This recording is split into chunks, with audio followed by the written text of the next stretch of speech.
네, 파워 인터뷰에서는 지난달 20일부터 광역자치단체장과 시도교육감 후보로 등록한 예비 후보를 중심으로 이들의 정책과 다양한 현안에 대한 견해 들어보고 있습니다. 오늘은 이정선 광주광역시 교육감 예비 후보를 만나볼 텐데요. 6.13 지방선거가 다가오면서 광주 전남 시도교육감 선거 열기도 후끈 달아오르고 있습니다. 이정선 예비 후보는 이번 교육감 선거를 정책 경쟁의 장으로 한번 만들어 보겠다 이런 각오를 다지고 있는데요. 광주 교육 현안에 대한 입장과 교육 철학 들어보겠습니다. 이 자리에 이정선 광주광역시 교육감 예비 후보 자리하셨습니다. 안녕하십니까? 안녕하십니까? 먼저 지역민들에게 인사 부탁드립니다. 광주 캐톨릭 평화방송 애청자 여러분 안녕하십니까? 광주광역시 교육감 예비 후보 이정선입니다. 캐톨릭 휴머니티를 추구하는 평화방송의 애청자 한 명으로서 이렇게 출연하게 되어서 영광입니다. 창문을 열면 시원한 공기가 들어오지만 마음을 열면 행복이 들어온다고 합니다. 오늘 마음의 문을 활짝 열고 저와 함께 행복한 시간 되었으면 좋겠습니다. 네. 자, 광주시 교육감 선거에 또 가장 먼저 예비 후보로 등록을 하셨고요. 또 광주 교육을 바꾸는 혁신 교육감이 되겠다 이런 포부도 밝히셨는데, 자, 이정선 예비 후보님께서 혁신을 강조하고 나선 이유가 궁금합니다. 예, 한마디로 광주 교육을 바꾸어서 새롭게 하라는 시민들의 열망에 부응하기 위해서입니다. 네. 잘 해내리라고 믿었던 진보교육감의 지난 8년의 성적표는 우리들의 선택이나 기대와 달리 우려와 안타까움으로 많이 되돌아왔지요.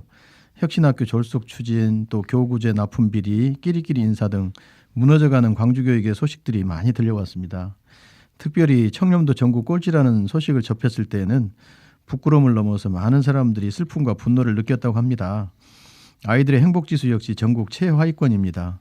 우리 아이들은 지금 무엇을 어떻게 해야 할지 모르고 방치되어 있고 또 학교 밖 아이들은 넘쳐나고 있습니다. 네. 학교 폭력과 자살률은 여전히 증가하고 있고요. 학교 내 성폭력은 지난 2년 새 2배나 넘게 증가했습니다. 거기다가 기초학력이나 학습 역량이나 수능 성적 역시 갈수록 낮아지고 있어서 실력 있는 광주 교육도시였던 광주라고 하는 이 말은 이제 옛말이 되어버렸죠. 네. 그래서 우리 아이들이 아파하는 광주 교육이 되어버렸는데요. 제가 생각하기에 진보는 혁신이고 또 민주주의이고 역사의 발전이어야 합니다. 그리고 진보는 소수만을 위한 권력이 아니라 다수를 위한 다수의 권력, 즉 교육 주권자인 시민이 중심이어야 합니다. 광주 교육을 교육 주권자인 광주 시민에게 가져오는 것이 진짜 혁신 아닐까요? 그래서 혁신을 강조하게 되었습니다. 네. 자, 먼저 이제 교육 철학을 엿볼 수 있는 질문부터 좀 드리겠습니다. 이정선 예비 후보님께서는 현재 장애국 광주시 교육감 체제에 지금 광주 교육에 대해서는 어떻게 좀 생각을 하고 계시는지 궁금합니다. 예, 그동안 저는 많은 사람들을 만났는데요. 예. 만나는 사람마다 지금의 광주 교육에 대해서 걱정이 참 많습니다. 더 이상 이대로는 안 된다라고 하는 걱정인데요. 네. 물론 장 교육감님께서 잘한 점도 없지 않지요.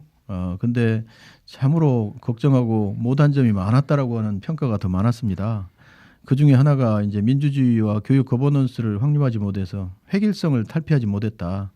또 학교 혁신을 이야기하면서도 구성원들의 오히려 무력감이 증가했다. 네. 또 학교의 자율성을 해치는 불통행정 그리고 일방적 지시와 통제로 인해서 소통의 리더십이 부족했고 패거리 인사를 했다라고 한 점, 또 미래 사회에 대비하기 위해서는 교육 콘텐츠나 프로그램이 필요한데 네. 그러한 콘텐츠나 프로그램이 부재해서 학생들에게 꿈과 비전을 제시해 주지 못했다. 그래서 그 결과 학생들의 행복이나 인성도 놓치고 실력마저도 추락한 광주가 되어버리지 않은가.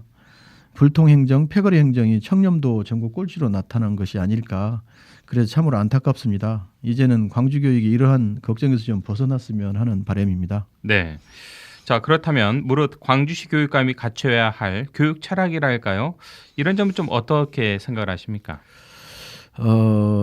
광주시 교육감 자격과 관련해서는 저는 기본적으로 좀 가슴이 따뜻한 이런 사람이었으면 좋겠습니다. 네. 이제는 선동이나 구호보다는 교육 현장을 좀 제대로 알고 내용과 프로그램 콘텐츠를 만들 수 있는 교육 실천가가 되었으면, 교육 실천 전문가가 되었으면 좋겠습니다. 그리고 이제 우리 아이들이 또 앞으로 살아갈 시대가 4차 산업혁명 시대 아닙니까? 네. 또 이러한 시대에 대비할 수 있는 미래 비전을 가지고 있어야겠죠. 또 광주 시대 정신을 읽고 구현할 줄 알아야 하고 도덕적으로도 좀 청렴하면 어쩔까. 특별히 거기에다가 젊고 참신하다면 더 좋지 않을까요? 소통 능력을 갖춘 CEO형 행정가가 또 필요한 시점인데요. 그를 통해서 이제 재원도 확보하고 또 구성원들에게 감동을 줄 수 있는 그러한 행정을 할 수 있는 사람이었으면 참 좋겠습니다. 네. 자, 지금 광주의 또 가장 절실한 교육 정책은 무엇이라고 생각을 하시는지, 그리고 만약에 이제 교육감이라면 가장 먼저 어떤 교육 정책을 펴고 싶으신지 궁금합니다. 교육의 핵심은 뭐니 해도 학생 아니겠습니까? 그렇죠. 예. 지금 우리 학생들, 우리 아이들이 무엇을 어떻게 해야 하는지도 모르는 채 방치되어 있는 학생이 참 많습니다. 이러한 학생들에게 꿈과 희망을 가져다주는 개개인별 맞춤형 교육 정책이 필요하지 않겠는가. 그것이 제가 표방하는 단 한 명의 아이도 포기하지 않겠습니다입니다. 네. 학교는 참 다양한 아이들이 모여 사는 공간이죠. 공부 잘하는 아이도 있고 못하는 아이도 있고 마음이 건강하고 또 아픈 아이도 있고 집이 잘 사는 아이도 있고 못 사는 아이도 있고 그리고 이 학교에 계속 다니는 아이와 중간에 학업을 포기하고 학교 밖으로 나가는 아이들도 네. 있고 심리 정서적으로 자살이나 불안이나 우울이나 인터넷 중독이나 또 이러한 흡연에 빠진 아이들도 있고요. 그리고 개개인이 타고난 재능이나 적성이 모두 다 다르지 않습니까? 네. 그렇기 때문에 아이들이 성장하고 성공하는 방정식은 하나가 아니라 학생 수만큼이나 많습니다. 그렇다 보면 지금처럼 그랬던 것처럼 도움을 필요한 아이들보다는 잘난 아이, 우수한 아이들 위주로 학교 교육이 운영되곤 했는데요. 그렇지 못한 아이들은 낙오자가 되기 십상이었잖아요. 단 한 명의 아이를 포기하지 않겠다라고 하는 것은 학생 각자가 처한 상황에 맞게 맞춤형 교육을 통해서 각자의 재능과 소질을 최대한 개발해서 행복한 삶을 영위하도록 끝까지 책임지겠다 이런 의미입니다. 네. 모두가 똑같아야 한다는 평등 획일주의를 탈피하여서 공부로 성공한 사람에게는 공부를 할 수 있도록 환경과 지원을 해주고 또 공부에 취미가 없는 학생에게는 각자가 원하는 방면으로 직업교육을 그래서 개개인별 맞춤형 진로 진학교육을 해야 하지 않겠는가. 저는 교육감이 되면 그러한 진로 진학과 관련해서 네. 개개인별 맞춤형 다양성 교육을 좀 실천해보고 싶습니다. 예. 자, 그런 차원에서 광주교대 6대 총장도 역임하셨는데 대학 교육 현장에 또 늘 계셨습니다. 자, 그렇다면 이 교육에 있어서 가장 중요한 가치는 개인적으로 무엇이라고 생각을 하시는지요? 예. 아마 조금 전에 이야기했습니다. 카톨릭 휴머니티도 같은 말 아닐까 네. 싶습니다. 단 한 명의 아이도 포기하지 않겠다라고 하는 이 제가 늘 강조하는 슬로건에 나타난 것처럼 사람 중심 교육 철학이 제일 중요합니다. 학교는 전문 지식을 배우는 장소이고 또 인간관계를 능력을 가르치는 곳이긴 하지만 가장 기본이 되는 것은 뭐니 해도 인성교육 아닐까요? 네. 마치 종교적인 장소가 영성을 배우는 곳이라면 그리고 직장에서는 이제 전문성을 배우는 곳이라면 학교는 인성을 가르치고 배우는 그런 장소입니다. 학교 경영도 마찬가지로 사람 중심이어야 하는 것은 마찬가지일 것 같습니다. 제가 대학을 경영하면서 평소 생각했던 그러한 교육 행정의 기본 원리도 사람에 대한 것들, 즉 배려와 소통 그리고 감동입니다.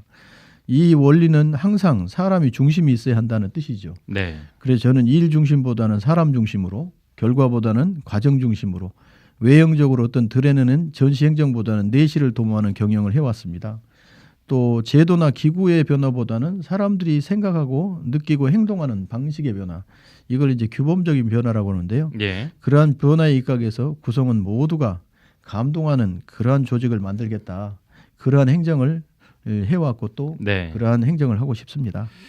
지금 청취자 여러분께서는 이정선 광주시 교육감 예비 후보와의 파워 인터뷰를 생방송으로 듣고 계십니다. 자, 예비 후보님께서는 이제 다가오는 6.13 지방선거 그러니까 교육감 선거를 정책 경쟁의 장으로 만들겠다. 뭐 이렇게 네거티브 좀 선거 전략을 지향하겠다. 뭐 이런 좀 보관을 가지고 계시는데 어떤 정책들을 좀 고민하고 계십니까? 예, 제가 상임 대표로 있는 광주교육의 해바라기 그리고 지금 계속 시리즈로 나가고 있는 이정선의 해바라기 톡톡 이것을 통해서 네. 정책 중심 토론을 계속해서 하고 있습니다. 그래서 제가 추구하려고 하는 정책들을 현장에서 가다듬고 있는데요. 구체적인 정책은 3월 14일 날 기자간담을 통해서 제가 발표하겠습니다. 예. 일단은 단 한 명의 아이도 포기하지 않겠다라고 하는 기조 그리고 수월성과 평등 획일주의를 넘어서 맞춤형 다양성 교육을 실현하겠다라고 하는 것 네. 그리고 학생의 자생력을 키우고 교사의 전문성을 신장시키는 행복한 교실을 만들겠다는 것 4차 산업혁명 시대에 부응하는 하이테크 하이 컨셉의 창의 감성 교육을 실천하겠다는 것 그리고 소통과 배려를 통해서 구성원이 이 감동이 되는 구성원이 또 중심이 되어지는 네. 그런 학교 자치와 감동 행정을 펼치겠다라고 하는 것인데요. 곧 구체화되어서 발표하게 될 이정선이 드리는 네. 10가지 교육 약속 예. 기대해 주시기 바랍니다. 이게 3월 14일 날 좀 예. 발표하겠다 이런 네, 그렇습니다. 계획이시군요. 네. 자, 말씀하셨던 이제 이정선의 해바라기 현장 톡톡 이 정책 행보를 이제 매주 진행하고 있는데 얼마 전에는 자유학기제라는 주제로 정책의 실질적인 뭐 수요자라고 할 수 있는 중학생들을 초대해서 간담회를 가졌습니다. 네. 정말 눈높이의 정책 행보를 좀 하고 계시지 않나 이런 생각도 드는데 이런 소통은 개인적으로 어떤 의미가 있다고 보시는지요? 예, 저는 실천 전문가를 추구하는 교육자로서 현장에 답이 있다고 생각합니다. 네, 이 말은 책상에서 혹은 책 속에서 답을 찾기보다는 그리고 학자로서 이론 지향적인 삶으로 그치는 것이 아니라 이를 현장에서 실천하고 현장에서 실천한 것을 다시 이론으로 정립하는 과정을 말합니다. 연구하는 것을 학교에 적용하고 다시 학교 현장의 의견을 받아서 조정하고 네, 그래서 하나의 모델을 만들고 이러한 일련의 과정은 책상이 아니라 현장에서 발로 뛰어야 가능한 것들이죠. 이를 위해서 지금까지 제가 상임대표로 있는 광주교육 해바라기를 통해서 14회에 걸쳐서 광주교육 변화의 길을 찾다라고 하는 연속 토론회도 개최했고요. 네, 2번에 걸친 초청 강연과 3번에 걸친 집중 토론회도 개최했습니다. 그리고 아웃리치라고 해서 청소년을 위한 거리 상담도 개최했고요. 현장의 길잡이들을 직접 찾아가서 묻고 토론하는 교육 담론의 장을 통해서 광주교육이 어떻게 재도약하고 변화해야 하는가에 대해서 이러한 방법들을 찾아왔고요. 네. 최근에는 이정선의 해바라기 톡톡을 만들어서 지금까지 3번에 걸친 연속적인 일련의 정책을 내놓았습니다. 그게 초등 돌봄, 자유학기제 그리고 안전한 등하굣길인데요. 자유학기제는 이 중에 하나인데 특별히 눈높이를 중학생들에게 맞춰서 그들과 함께 이야기하면서 그들을 통해서 공감하는 정책을 좀 만들어 보려고 합니다. 네, 예, 탁상 공론식이 아니라 이 수요자들인 중학생들이 직접 느끼고 공감하는 정책을 만들기 위해서는 이들과 직접 소통하고 문제점을 같이 분석하고 또 해결 방안도 같이 고민해야 한다고 생각하기 때문이죠. 네. 자, 이번에는 광주 교육 현황과 관련해서 좀 질문을 드리겠습니다. 학교별 상황에 따라서 운영하는 현재 이 야간 돌봄 운영과 관련해서 현재 1, 2학년 위주로 좀 운영이 되고 있는 돌봄 교실을 초등학교 모든 학년으로 확대할 필요가 있다 이런 말씀을 하셨는데요.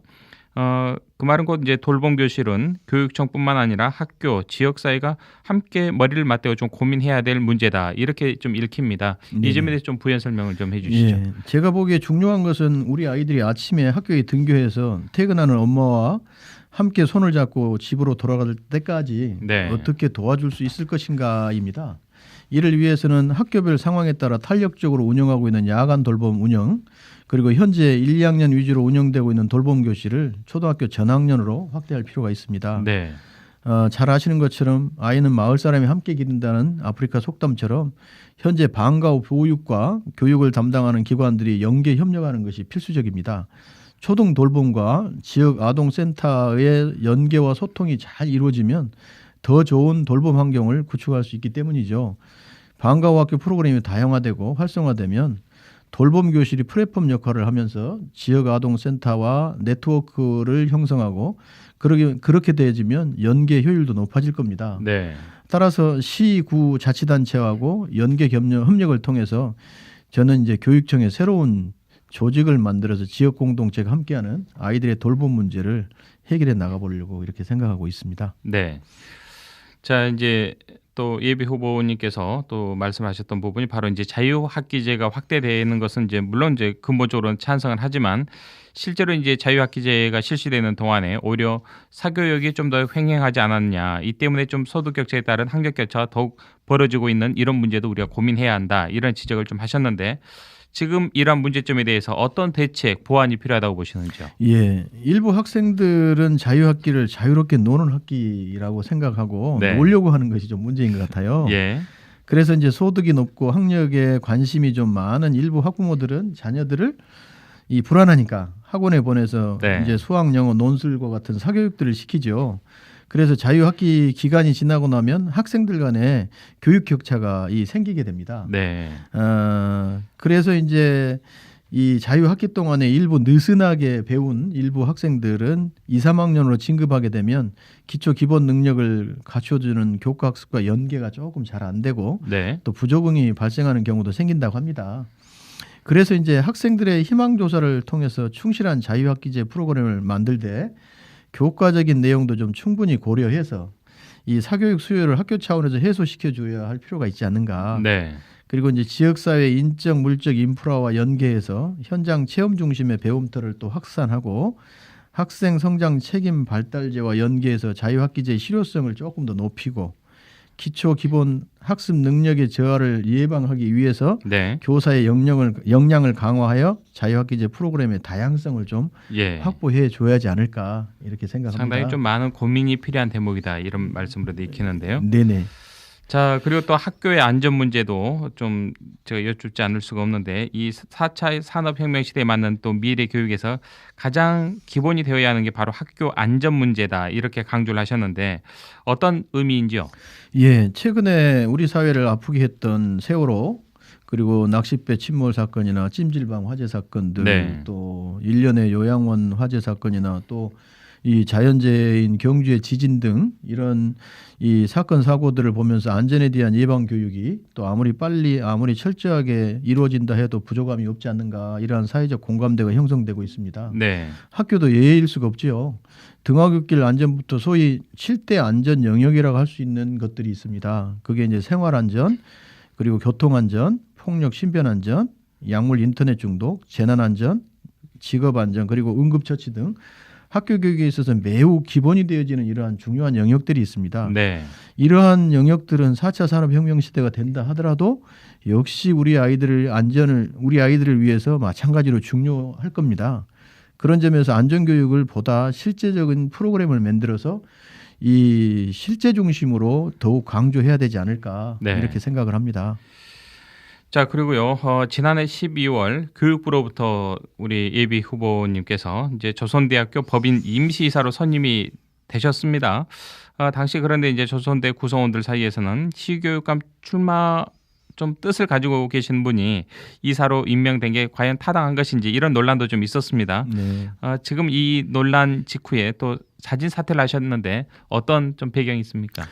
예, 제가 조선대 법인 임시이사 제안을 받은 것이 2017년 1월 1일이니까 1년이 넘었죠. 예. 예, 그런데 이제 그동안 여러 가지 사정으로 임명이 지연되어 왔다가 작년 12월 14일 날 발령을 받았습니다. 처음에 저는 교육감 출마에 대해서 결정한 바가 없었기 때문에 뭐 이사를 해서 조선대를 정상화하는데 제가 가지고 있는 경륜을 활용해서 조금 도움이 될 수 있지 않는가 네. 이런 생각을 했고요. 그래서 수락을 했었습니다.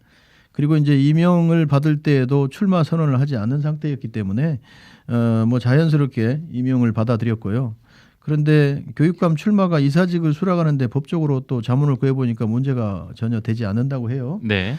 그래서 수락을 했는데 제가 또 이 이사직을 수행하다 보니까 조선대학교를 정상화시키기 위해서는 이사로서 최선을 다하는 것이 아마 당연한 임무가 아닐까 이렇게 생각했습니다. 이 교육감을 출마하면서 이사를 동시에 수행한다라고 하는 것은 경우에 맞지 않는 것 같아서 네. 제가 교육감 출마를 선언한 이후에는 이사직을 또 스스로 사임을 했습니다. 네. 자, 6.13 지방선거 끝으로 어떤 각오로 좀 임하실 것인지 한 말씀 듣고 싶습니다. 예.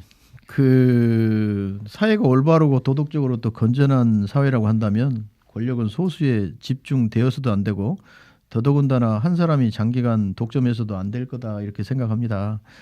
고인물이 썩기 마련이기 때문이죠. 저는 이번 오는 6.13 지방선거에 있어서 바로 이러한 1인 장기 집권으로 가느냐 아니면 혁신으로 가느냐라고 하는 선거가 될 것이고요. 네. 무능한 가짜 진보하고 참신하고 유능한 혁신 세력 간의 대결이 되지 않겠는가. 또 광주교육이 미래로 전진할 것이냐 아니면 기존의 권력에 안주한 관행주의로 남을 것이냐라고 하는 이러한 것들을 결정한 선거가 되지 않겠는가. 그래서 저는 그러한 데 있어서 좀 더 이 참신하고 유능한 혁신 세력으로 또 미래로 나아가는 이러한 세력으로 그리고 소통하고 배려를 통해서 감동을 주는 행정을 할 수 있는 그래서 불통하고 끼리끼리 패권주의로 이렇게 남으려고 하는 이러한 세력들과 대항해서 이 최선을 다해서 이 싸울 수 있는 그러한 선거가 되지 않을까 이렇게 생각을 합니다. 네. 거기다가 지난 8년 동안 광주는 대부분 교육 이 성과 지표에서 낙제점을 받았지 않습니까? 기초 학습 능력의 저하는 말할 것도 없고 인성 지표에서도 또 구성원의 행복 지표에서도 전국에서의 최하위를 면치 못하고 있죠. 불통과 패거리 인사로 인해서 발생하는 청렴도 역시 전국 최하위 꼴찌 아닙니까? 많은 학생들이 학교를 그만두고 거리로 내몰려 있고 해마다 많은 우수 인재가 또 외부로 이출되고 있지 않습니까? 저는 광주 교육 이대로는 안 된다고 생각합니다. 이제 광주 교육은 또 황골 탈퇴해야 하죠. 네. 새롭게 변화해야 한다고 생각합니다. 그래서 변화만이 광주 교육이 광주가 사는 길이 아닐까. 또 광주 이 교육의 주권자인 시민들이 이러한 일을 해주는 선거가 되지 않겠는가. 그래서 이제 시민 여러분들이 광주 교육을 바꾸는 일에 네. 동참해 주시면 너무나 고맙겠다. 그런 선거 또 그런 각오로 이번 선거에 임하려고 합니다. 알겠습니다. 자, 지금까지 이정선 광주광역시 교육감 예비후보의 교육 철학과 광주 교육 현안에 대한 견해 들어봤습니다. 자, 내일 이 시간에는 장서궁 전라남 도교육감 예비후보를 직접 초대해서 관련 이야기 들어보겠습니다. 오늘 출연 고맙습니다. 감사합니다.